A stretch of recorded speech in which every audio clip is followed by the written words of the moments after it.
Bom, pessoal, bem-vindo ao canal Cláudio Santos. No vídeo de hoje eu vou falar de um assunto que surgiu no grupo, no nosso grupo lá de eletrônica de potência. No grupo que eu falo é no grupo do Telegram. E uma das perguntas que surgiu foi um aluno que perguntou como que ele faria para começar, né, a estudar nessa área de eletrônica de potência. Eu vou responder de uma forma que talvez assim, primeiro eu vou falar o que eu acho que é o caminho lógico para alguém começar nessa área, né, a estudar pelo menos nessa área, e depois vou falar o caminho talvez que eu trilhei, assim, um pouco mais da minha experiência que deu certo para mim, tá? Não significa que dá certo para você, ou que, sabe assim. Então, primeiro, acho que você tem que escolher uma bibliografia bacana para você começar. A maioria das bibliografias vão te dar uma base boa de eletrônica de potência. E o que é uma base boa que eu falo? É você entender dos tipos de conversão. Então, um livro que me ajudou muito nisso foi o livro do Mohan, um livro de Power Electronics, deixa eu ver aqui, acho que é Power Electronics mesmo, né? Power Electronics, Converters, Applications and Design. Tem livros também mais específicos, como por exemplo o livro do Ivo Barbie. O Ivo Barbie ele foi orientador do meu orientador de doutorado, projeto de fontes chaveadas, também que vai ajudar muito. Mas o que eu falo é um livro, por exemplo, do Mohan, qual que é a diferença? É que ele vai trabalhar ele vai ter um tópico de fontes chaveadas, não vai se aprofundar tanto, mas ele vai ter um tópico de fontes chaveadas. O livro do Ivo Barbie, por exemplo, ele vai ter ele vai ser só sobre fontes chaveadas e ele vai ter o foco digamos, em você projetar também fontes chaveadas. Então ele vai ter muito exercício de dimensionamento, de cálculo e cálculo de valores de componentes, de valores de indutores, né? Então, o que eu acho que vai te ajudar bastante primeiro, acho que você poderia pegar um livro mais básico, um livro que trabalhasse com os 4 tipos de conversão de eletrônica de potência, que são conversão CACC, os retificadores, conversão CC-CC, os fontes chaveadas, os conversores CC-CC, Buck Boost, CPIC, os conversores, o terceiro no caso que seria os inversores de frequência, que seriam, no caso, a ponte H, o inversor trifásico, e o quarto que seria os cicloconversores, que, por exemplo, os conversores baseados em tiristor, do tipo cicloconversor, os conversores back-to-back, que na verdade é 2 estágios de conversão. Mas de qualquer forma, né, deixar bem claro, conversor matricial, que dificilmente, eu nunca vi ninguém trabalhando com isso, mas pode ser que você queira saber. De qualquer forma, o que eu acho que seria interessante? Você estudar primeiro as formas de conversão, os tipos de forma de conversão, juntamente com a natureza dos componentes. Ou seja, você tem que entender qual que é a diferença entre um tiristor e um IGBT, e um MOSFET e um BJT. Você tem que entender a diferença entre esses principais componentes. Os principais 4 componentes. Inclusive, eu não vou nem falar mais de tiristor, porque tiristor se refere a uma gama de... Não, pode falar assim, mas é porque geralmente quando a gente fala de tiristor, a gente mostra aquele símbolo básico do tiristor e não fala do tiristor que é como é que fala, na verdade o SCR, né, que é a chave controlada, o Silicon Controlled Rectifier, né, o retificador de silício controlado. Mas de qualquer forma, então o que eu acho que você tem que fazer? Você tem que estudar os tipos de conversão juntamente com os tipos de chave, para você saber as aplicações. Começando pelos retificadores a diodo, que é o mais fácil. É a parte um pouco talvez mais chata, porque não tem muita atuação, você não atua, se você for simular, assim, é um retificador que você viu lá em eletrônica e às vezes você acha que é bobo, mas é importante você saber, né? E tem depois os retificadores a tiristor, depois que são bem complexos, depois os circuitos chaveados, os circuitos de fonte CC, né? De fontes chaveadas, também os inversores de frequência. Acho que você tem que estudar esses básicos para saber como é que eles funcionam. O tipo de chaveamento, se o controle é controlado se o sistema é controlado por fase, por exemplo, o retificador controlado, ele é controlado por fase, como que ele controla o disparo, né? Como é que ele faz isso? E também o tipo de PWM que usa, o conversor e tudo e tal. Acho que você tem que entender os principais tipos de conversão, entendeu? Porque a eletrônica de potência ela se baseia no processamento de energia eficiente, é o processamento de energia o mais eficiente possível, diferente, por exemplo, da eletrônica analógica, que às vezes não tem tanta necessidade assim de se preocupar com a eficiência. Então a eletrônica de potência ela se preocupa em ter eficiência, porque você está lidando com potência e você vai ter muitas perdas. Então você vai converter de CA para CC, você tem que converter de forma eficiente. Mesma coisa, CC para CA, tem que converter de forma eficiente, não pode perder muita energia, senão vai esquentar muito o equipamento, vai queimar. Bom, quanto à segunda parte, que eu acho que seria do seu estudo, eu acho que você deveria assim, para continuar os seus estudos, acho que você deveria comprar alguns componentes, dar uma olhada em dados de fabricante, comprar e montar, começar a fazer as suas montagens. Sem um laboratório, seja numa faculdade, em algum lugar que você tiver, se você não tiver um osciloscópio, uma fonte de alimentação, um multímetro, um protoboard, uma ponta de osciloscópio, tudo e tal, um gerador de sinais, dificilmente você vai conseguir estudar eletrônica de potência, que a eletrônica de potência é uma disciplina que ela dá o clique na cabeça da gente mesmo, é muito quando a gente monta. Então, vou dar um exemplo, tá? Monta um gate driver de ponte de meia ponte, por exemplo. Você vai entender coisa pra caralho de chaveamento, você vai começar a ter que estudar um monte de coisa de eletrônica para saber como é que aquele sisteminha funciona, entendeu? Um gate driver de duas chaves lá, de bootstrap, que eles chamam de level shifter, né? Que eu acho que é o nome mais adequado. De qualquer forma, se você não montar, você vai ficar muito tempo na teoria e não vai conseguir entender. Então tem todo um pato, em todo um conjunto de... A eletrônica de potência, ela tem várias disciplinas que intercalam com ela, né, que intercedem com ela e que você vai ter que entender. Eventualmente você vai ter que entender. Então, assim, uma parte que eu acho que seria interessante era montar uma ponte H, mesmo que comprar uma pronta, igual uma L298, um Arduino e tal, e começar a chavear, começar a brincar com ele. Se você não fizer isso, compra um microcontrolador, né, no caso, que é o Arduino, para fazer o chaveamento e tal, e começa a brincar. Se você não fizer isso, vai ser difícil você chegar, você vai ficar só na simulação. Simular também é muito importante. Você não simular, você não vai ter muita... Assim, você não vai conseguir enxergar resultados que você também não consegue enxergar na teoria, na prática, porque na prática a gente fica muito limitado. Você vê o negócio funcionando, mas você não consegue enxergar todos os resultados, você não consegue enxergar tudo, tá? Na simulação você tem esse espaço de conseguir enxergar tudo, não queima nada, sai de quase que basicamente de graça. Se você pegar um simulador do tipo online, e às vezes tem um multisim, ele tinha essa vantagem há pouco tempo atrás, ele era um simulador online que dá para você montar conversores complexos, hoje ele está bem limitado, mas se achar um simulador do seu gosto, aí você vai conseguir aprender muito também, tá? Ultimamente eu estou até brincando um pouco com o Scilab, porque o Scilab é um software livre, né? E ele tem essa parte de circuitos, mas é bem complexo, então ainda não consegui me achar lá não, mas eventualmente vocês vão ver alguns vídeos disso. De qualquer forma, eu acho que seria interessante você fazer isso, ir para a teoria, depois ir para a prática. Posteriormente, né, supomos que você montou uma primeira ponte H e entendeu como é que funciona. Seria interessante você ir já para duas áreas que eu acho que são pelo menos assim, 3 grandes áreas da eletrônica de potência que você vai aprender pra caramba. E aí você escolhe uma primeiro, tá? Primeiro, a área de fontes chaveadas, porque lá no estudo de conversor CCCC, você estudou, digamos, o Buck, o Boost e o Buck Boost, só, basicamente. Mas em fontes chaveadas, você vai estudar projeto de indutor, vai estudar... Aí, no caso, eu recomendaria se afundar de cabeça no livro do Ivo Barbi. O Ivo Barbi vai te ajudar muito nisso.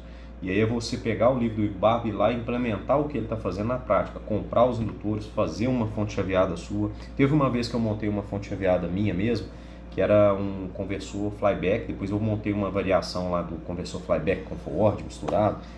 E eu lembro de um professor no meu ombro, assim, o Porfírio, me perguntando: Cláudio, para que você está montando esse negócio? Você não entendeu como é que esse conversor funciona, não sei o que, tal.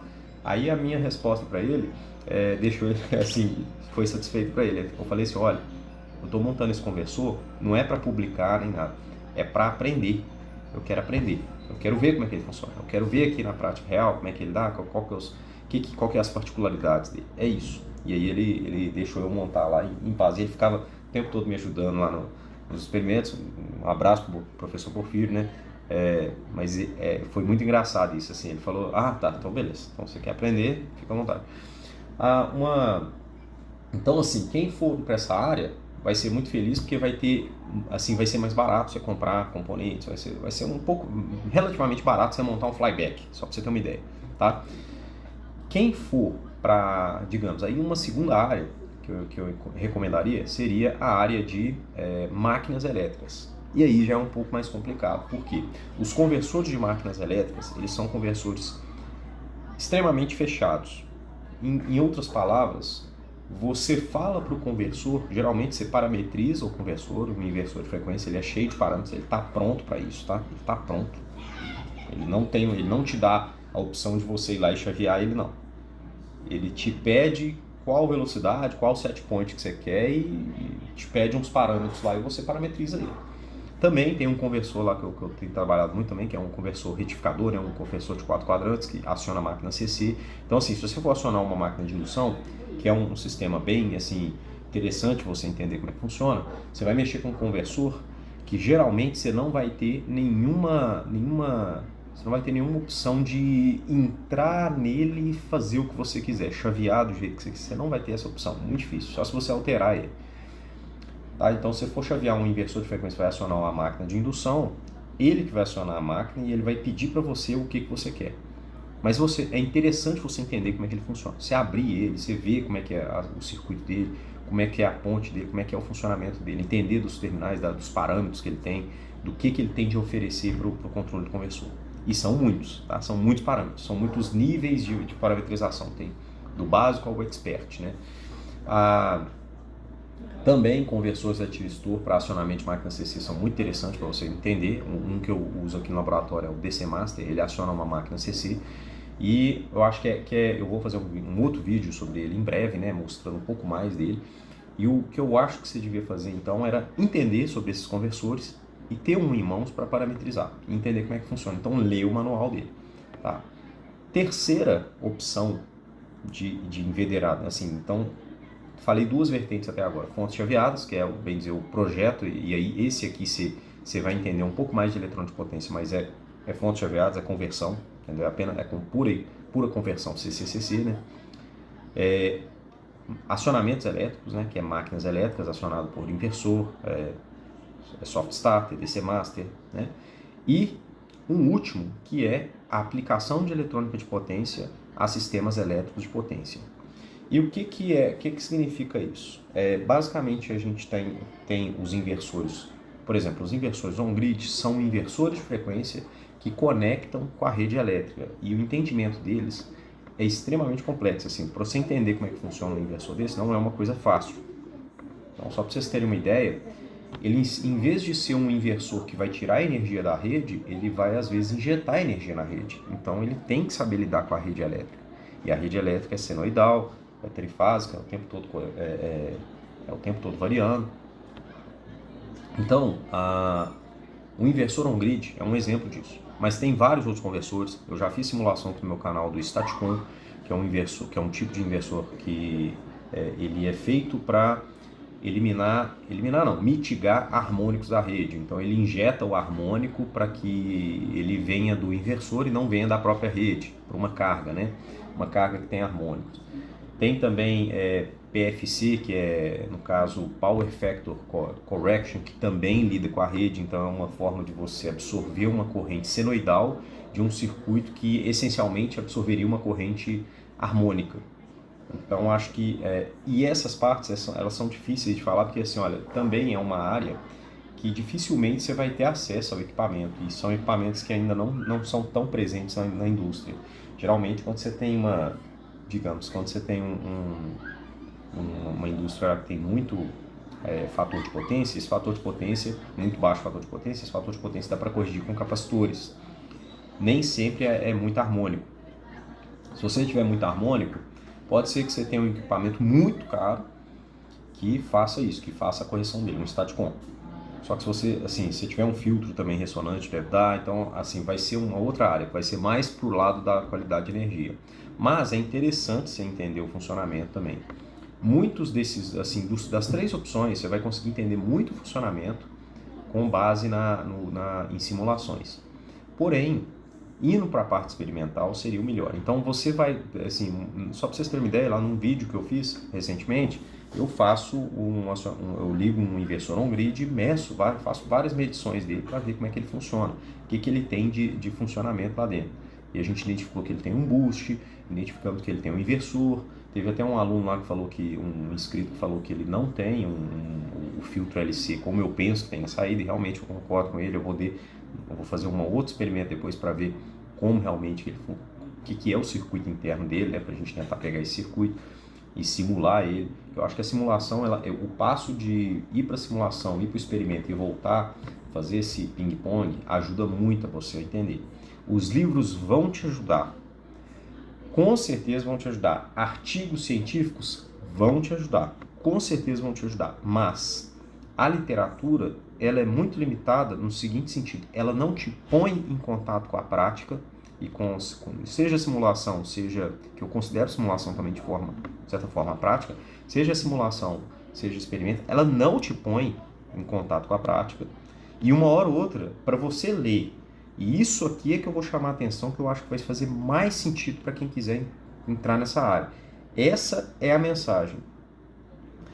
Para você ler um livro, um artigo de eletrônica de potência, quanto mais você tiver base experimental e de simulação, mais fácil vai ser de ler. A leitura, que eu chamo assim, uma leitura executiva, digamos, que você lê, tenta reproduzir o que o cara tá fazendo, e é o ler com a lupa, né? Você lê, tenta reproduzir. Se você lê um artigo que tem uma simulação, você lê, tenta reproduzir e volta a ler.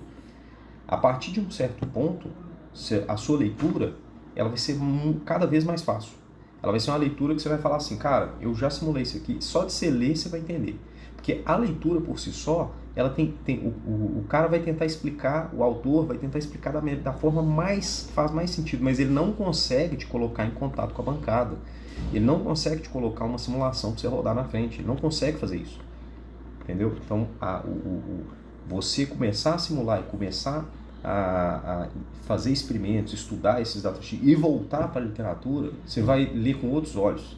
É como se você visse um filme, não entendesse ele, e aí depois você vai estudar sobre o autor, estudar sobre, sei lá, um filme daqueles que é surrealista e tal, aí na hora que você volta para ver o filme, você fala, nossa, agora ficou tudo claro, agora que eu estou entendendo esse filme.